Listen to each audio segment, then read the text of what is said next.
Welcome back to News for Nerds, everybody. It is November. We are taking a look at October stats because they just wrapped up and answering the most pending question, which is, how is the market? But we're not only going to look at the stats, we're going to take a little deeper dive, gather some insights here from the stats, because if you just look at them surface level, you're not really getting the whole context, and there's always news and reasons for the numbers that we're seeing. So we're, as always, going to dive a little bit deeper than just the surface level statistics here. So let's get started without further ado.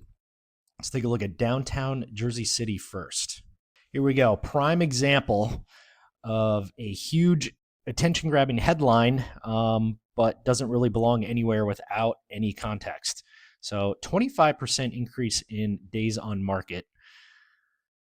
Why is that? Let's unpack that a little bit. So if you look at houses, still very strong, actually pretty incredible. The ones that did sell, which there weren't very many, but 3 sales compared to 2 this time last year, with a 68% increase in the sales price.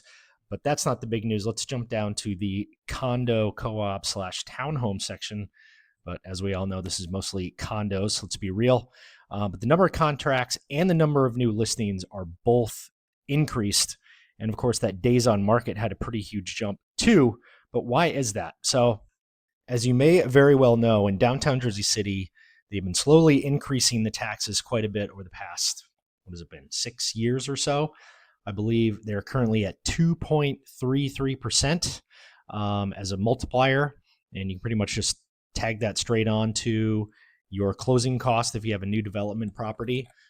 So 2.33% times the value of the property is roughly the number of the tax, is roughly the amount of the taxes you're going to be paying. Now, assessed value and market value are two different things. We don't need to dive into that today, but let's just agree that the taxes are pretty high.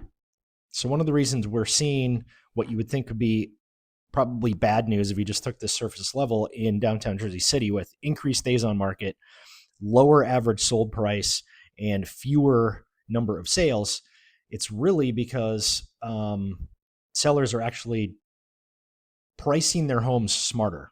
That's how I want to put that. So they know that taxes are an obstacle to a lot of buyers there and will drive people out. And this is why you see, even though average sold price is 3% lower than what it was this time last year, the percent of asking price actually increased to 99%.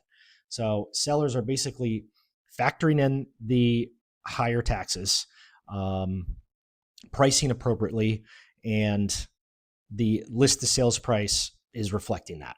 That's the big reason. That's the big reveal. That's the cat out of the bag there.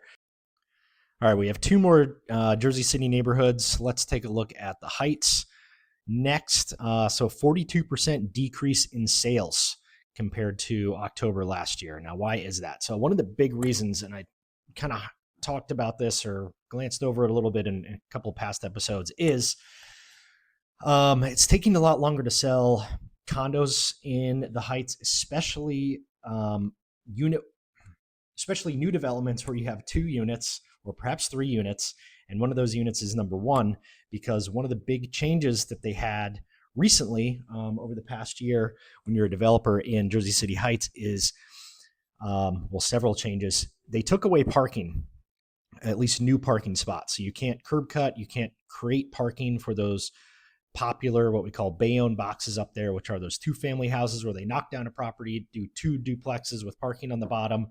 And those had been steadily increasing in value.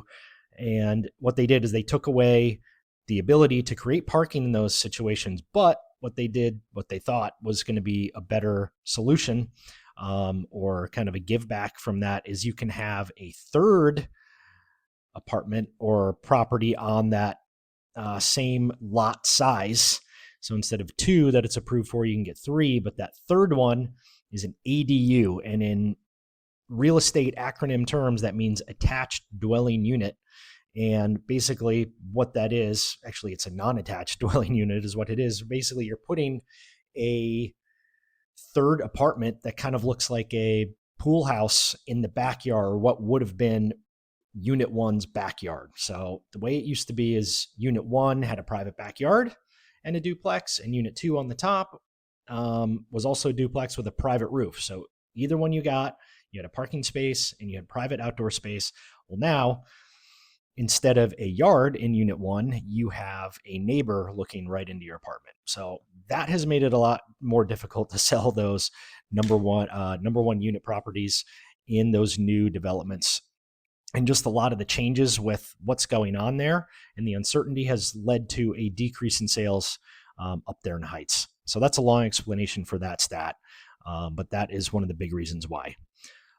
Let's cruise over to Journal Square, where we are seeing a pretty huge uptick in days on market.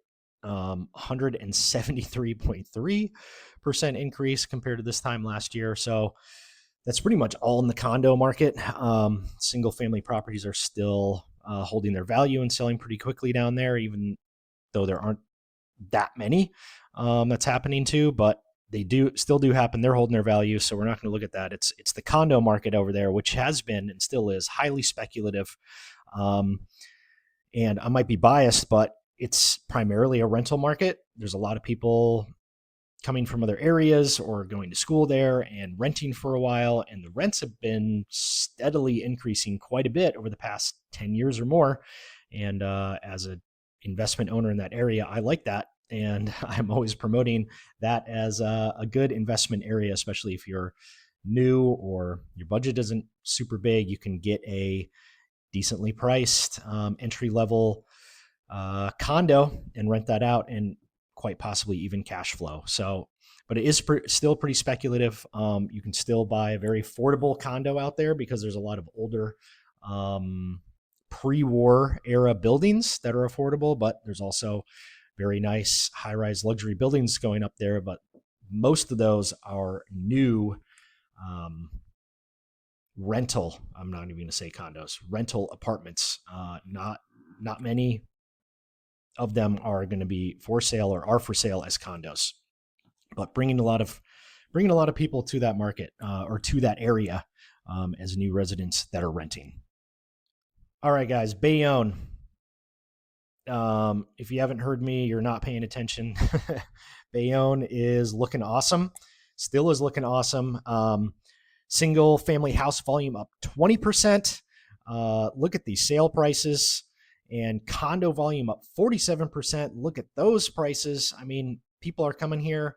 People are investing. It's awesome.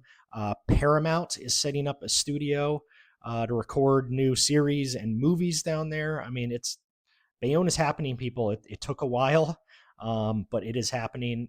Loving what's happening in Bayonne. Keep it up down there, everybody. And it's still very affordable. The price is down 10% from last year, and they're still selling. I think that's just a reflection of month over month, not year over year, because if you look at year over year, that volume has a huge jump, which is great for that area. But maybe it's just that time of year where October was a time to grab something. Yeah, so go Bayonne. That's all I got today. Thanks so much for joining me, everybody. It's always a pleasure here on News for Nerds. I am Brian. You are you.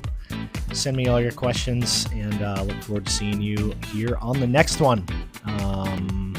Happy Thanksgiving, everyone. That's coming up. Take care. Bye now.